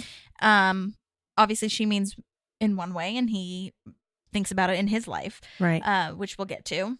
I love his face when she says, you know, I'm amazing, but more importantly, so are you. Yeah. I think she doesn't give those things out very easily. And so, like, this validation, you just see his face light up. Yeah. So big deal. Well, Ron goes to Diane's house now. He's having his moment, his arc moment. He's going with chocolate and flowers and grout cleaner. I noticed you needed grout cleaner, so I got that too. that is almost sweeter than the flowers and chocolate when it comes to Ron. I love it. Yeah. And the fact that he brings a saw for the girls, and he realizes, you know, okay, I'm realizing this wasn't a good idea, but the fact that that to me is he wants to do something with them. He wants to show them something that's important to him. And I think that's so wonderful. And we talked about this before. He loves teaching. So to share his passions with people is really important. And he wants to do that for the woman that he loves, which is wonderful. Yeah. But yeah, we don't really see these vulnerable, honest moments with him. And it's just really raw. Like, he says sorry. He explains himself. But he also is not asking to, like, get back into her life for free. Like, he is explaining that he wants to work for it. He wants to try. And, like, explains kind of his backstory too, which I think is somewhat important too. Yeah. And it's like you said, it's a total Ron gift, and he honestly, it is precious, and I think Diane sees the gesture for what it is, and that's really lovely. So I like that a lot. Me too. Oh my God. Now we have our best scene ever. It's so emotional. It's so emotional. Everything. Maddie, I cried when I watched this. I'm not even gonna lie to you. I didn't sob, but I definitely cried. I've never cried at this scene, but now that we've gotten this far, oh my God. Leslie's at the house. Okay, let's just set the scene. So Leslie's at the house saying she's got to back out. What's her ass is there? Martha, the real estate agent lady, is there. She's saying she has to back out because her boyfriend can't be there, and it already made me cry before we got there, to be honest. And Martha's just like, well, I can't give you your deposit back. There's also like $300. She's like, okay, I get it. Yeah. but I just can't do it. She's She living in the leaves. negative. Martha's living in the negative right now. Martha's just like, I got to get my money, bitch. Yeah. I don't care what your life is. Anyway, so then she leaves. Leslie turns around and Ben is there. And before she even like gets to ask like what's even happening, he gets down on one knee. Oh my God, what are you doing? And then I'm thinking about my future. Oh, Yeah. It's beautiful. Her face when he opens the box. It's like so special. It's like she had a feeling she knew what was coming, but seeing the ring was the validation of this is actually happening. Yeah, like, totally. And it's like the whole thing is so them too. It's so perfect. Like she needs a minute. She keeps interrupting him and he is there for it. And they're looking around at the house. And I just love that moment. And I think, I mean, as like obnoxious as some people would probably think that is, to Ben, I think it's like, okay, I'll give you that, first of all. But secondly, I think it's important, and I want to start doing this too. Like Leslie is like, I need to remember how perfect everything is right this second. I don't ever want to forget how amazing my life is right now. Yeah. And I think that's wonderful before she accepts, Yeah. because it's just like you being self-aware and stuff, and like it's controlling in the most like cutest Leslie way, and it's perfect. And then finally, you know, they're good and they can get, she says yes and they start kissing. And then I love that little moment. Again, so them, marry me? Oh, yeah. Duh. Yeah. Like, let me finish. I didn't get to finish my question. Let's go back so I can finish my question. Yeah. And I know this is totally unrelated, but I love Leslie's shirt. I want that shirt. Yeah. It has like the red on the top. I love how they're both dressed for this. Yeah. Very, very nicely done. I think with the whole pausing, I think for a lot of guys, it would be nerve-wracking. Like, what the heck? I'm in the middle of asking the most important question of my life and you're asking me to hold on. But for Ben, I think he already knows the answer, and she's giving him validation in the way why she's explaining she needs the moment, right? This is so perfect and amazing to me that I need a minute. And I think that gives him that like, okay, I know this is going to be a yes, so I can just sit in the moment. Yeah. Also, did you notice, and I feel like I've noticed this before, but especially this time, I don't know why, it was like a full body shot. I saw that she was in heels and she's still shorter than him. And I just thought it was really cute because I think she is pretty short. I don't know how short, but I think she's like short, and he's like, I think he's taller than what TV makes him seem. Yeah, because to me, he looks like he'd probably be about my height or like an inch taller. Yeah. So, yeah, it was really cute to see that. Just saying that. And apparently, you probably saw this online too, but that box is the same box that he used for the Nope button. 2012 button. Yeah. I thought that was a really big box. I was like, why the fuck is that It's box huge. on? Like, why is that there? Makes you think that the ring's going to be ginormous. Yeah. Which I still think it is. Yeah, it's still to be nice honest. ring. Yeah, it's really for his nice ring. paycheck. Yeah. But anyways, and also, you know, where we flip-flopped, where not flip-flop, but like reciprocated, where she gives him the Washington Monument to say to go to move. And so now, I mean, that symbolism is unmatched. Yeah. To have like, you do your thing. Now, Ben, you go do your thing. Now we're going to do our thing together in the same box. Oh, it's so good. I love it. It's so fucking good. I don't know how they did it. Ugh, so good. Okay. So smart. Favorite Parks moment so far, honestly. Yeah, like it's one great. of the best ones. I have to say, as watching it the first time, I wasn't expecting that to be how the episode ended. It wasn't like, he's going to propose now. He's going to propose now. Interesting. Yeah, I guess it was kind of a surprise. Yeah, you're right. Now it's not, right? Because I know this is the episode. But Sure. I think when you You're look right. at all the pieces leading up to this, you think he's going to come home and they're going to talk about it, right? Like, Yeah, there's really no lead up. You're right. yeah. Oh, it's so beautiful. And it looks like he likes the house, so that's good. Yeah, Where he'll have his Cones of Dunshire moment. Yes. All right, well, we get to the tag, and it's very sweet. Ron is taking the girls and Diane trick-or-treating, even though it's not Halloween, and makes this guy get some candy somewhere in this house. And this guy, Kenny Stevenson, is this actor's name. We've seen him a plethora of times. He's been so nice sending us voice memos and stuff. But just a friendly reminder, he's the one that works on Joan's show, and Leslie says she went to school with him, and they called him wood chips or whatever the fuck because he peed his pants. Yeah. He was like, Leslie, we're on TV. And then the other time was when he was at the JJ's Diner and Andy was trying to find the scavenger hunt that Leslie made for Ben, and like the whipped cream was just like falling all over him and whoever he was eating with. And I think one more time before that or something. But regardless, he sent in a voice memo about this day, and I really, really enjoyed it. And he always sends things very fast. I would say him and Burley are like the fastest at sending things, which is so sweet. Mm-hmm. And so, yeah, here we go. All right. So I got a lot to say about this episode. This was my second to last episode and the first time working with Nick Offerman, and the last 2 episodes that I worked on were with him mostly.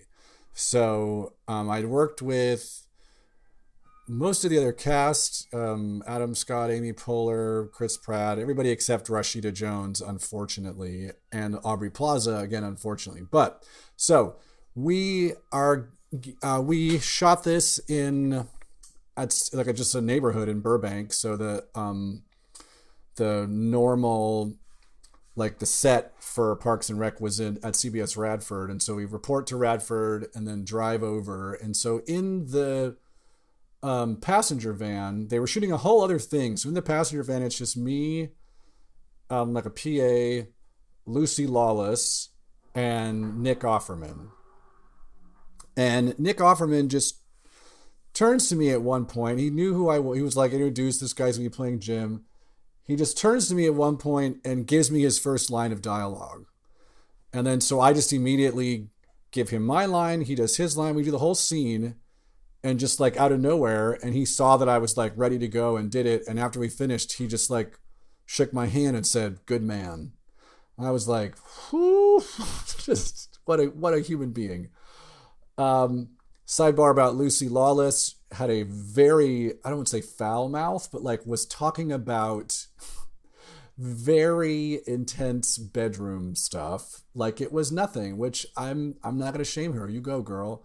So Nick Offerman, total treat. The big story that I love telling about this episode is the particular day we were shooting was his 9th anniversary with Megan Mullally. Mullally? Whatever. You say Mullally, I say Mullally. And he, it's, well known that Nick Offerman has a woodworking studio. And so if you look up like every anniversary, there's some sort of gift, like first anniversary is paper, 25 is silver, that's a thing, right? Silver, and then, 50 is gold. For the 9th anniversary, it's willow, like not like the movie or the really terrible Disney Plus update Willow. I mean like the kind of tree. And so he's telling somebody this story, and he's telling her how Megan was really into sauces at the time. So what he had done was he took a piece of willow that he'd found in his woodworking studio, and he had whittled it down to make a sauce spoon. And what he was doing in between takes, or like in between setups, not in between takes, but in between setups, we were just sitting on these people's lawn, and he would just get out this sauce spoon. Sauce, not soft spoon, sauce spoon. I know how to talk. He'd get this sauce spoon out and a little piece of sandpaper, and he would sit and just kind of like slowly sand it and to get it perfect so he could give it to her when he was done shooting. And then I'll just say about shooting the actual scene, it was, great. Like, it's the first time to be, I don't want to take up too much time in your podcast, but like, I'll just say, I think I might have said this the first time I did your show or was on the show. Whenever you show up to like a show that's already like, a well-oiled machine and you're just a day player, the last thing you want to do is ruffle feathers. You just want to come in, do your work, hit your mark, do your lines, and then not be like much of a bother. But this is my 3rd time being on the show. So I think there was, I don't want to say like there was like do whatever you want, but there was a little bit more of a trust factor, and for me to like make some choices and do something different. Like, I believe the way I played it ended up being the way I played it that was like a little bit different than written, but they just liked the way I was doing it. So it was like, that was kind of fun. And then that leads into the last time I'm on the show, which is like one of, please have me back. I've got a million stories about that episode as well. But this was like, and still to this day, people on November 8th, like, there's like, on like a meme, it says like, me, and it says it's November 8th, because that's what it is. It's like a less low rent version of a Justin Timberlake, It's Gonna Be May. All right, you're welcome. Thanks for having me back on. Bye. He's so crazy. Yeah. Thank you, Kenny, for sending that in. Yes, as a reminder, it's November 8th when they go trick-or-treating. Not obviously Halloween, because that's the whole joke. And I've never seen that meme, but I'll find it and I'll start sending it. So on November 8th kind of vibes. Thank you, Kenny, for sending that in. That's so hilarious. First, you're sipping tea on the voice memo, slurping tea, and then you can't pronounce soft and silder. I just love those voice memos. They're so funny to listen to. Yeah. And I'm not editing out a hot damn thing. So love those stories so much. And also I can totally imagine Ron Swanson / Nick Offerman saying, "Good man." Yeah. Like after repeating the lines and whatnot. And there is Kenny, I don't know if you remember this, but there is a deleted scene, not deleted, but there were some cut lines. I think when he said, and I see why they cut it, because just for time, but basically it was like Kenny's character was like, okay, I'm in the middle of dinner here, like, and then Ron sends some more lines and stuff like that, but you kind of get the point. He gets calcium chews, a roll of cookie dough to them, which is hilarious. I will take the roll of cookie dough. Literally, and the calcium chews. I think those were like an early 2000s thing too, because I remember my ex-stepmom, I guess, having them in the fridge, and they tasted pretty good. So I don't know, maybe people have them now, but I remember those. Yeah, those weren't bad. Yeah. But yeah, the roll of cookie dough is choice. Yeah. And then everybody walks away, and Ron gives him money, which I think is really funny for that, because I love how confused he looks that he's getting money. Totally. It's awesome. I actually, I was thinking about it though. If people came to my house after Halloween, and even probably on Halloween, but especially after, I don't know that I'd have anything to give them. I have like chocolate protein bar, like half of a chocolate protein bar. But other than that, like, and I did make cookies a while ago, but like, obviously I ate that. I don't have candy, or like, I have chocolate chips from those cookies, but they're not very good. They're like the bittersweet ones. So yeah, you don't want to eat those by themselves typically. Yeah, I know. It's like I don't really have it in the house because I just know that I'm gonna eat like 8,000 of them all at one time. So yeah, I feel that. So I don't know what I'd give them. Honestly, I'd have to give them something that wasn't candy, or I have some mints. They'd hate that, but I do have mints. I was just thinking about that because I was like, what would I give them? Anyhow. Well, do you have anything else after that? No. Awesome. Well, that was Halloween Surprise. Thank you guys so much for tuning in. Thank you to everyone who sent in a voice memo. Lara, Ryan, Kenny, thank you so much. We'll definitely reach out to Kenny for the last episode that he's in, because I know I'll want to hear about that. And yeah, hopefully some other people reach out to me that didn't have time to send it in. Again, if you haven't rated or reviewed yet, please do that. That really helps us out. Park Pals Podcast on Instagram. You can find us on Spotify. Somebody, I can't remember who it was, but somebody reminded me that I should post the Spotify link too, because not everybody has iPhones, and I was like, good idea. Oh right, oops. So I've been trying to post both those, but you can find us anyhow. TikTok, all those things. If you have any questions, or you want us to research anything else, or think of something that you just are dying to know, or if you have any questions from people that I've had voice memos from, let me know. I'll reach out to them. Obviously keep it relaxed, don't go crazy. But yeah, thank you for tuning in, and we'll see you next time. We're excited to see where Ben and Leslie go, and yeah, hope you have a wonderful week. See you next time. See you next time, and happy almost fall. Bye. There's a park and some pals, and there's also therapy too.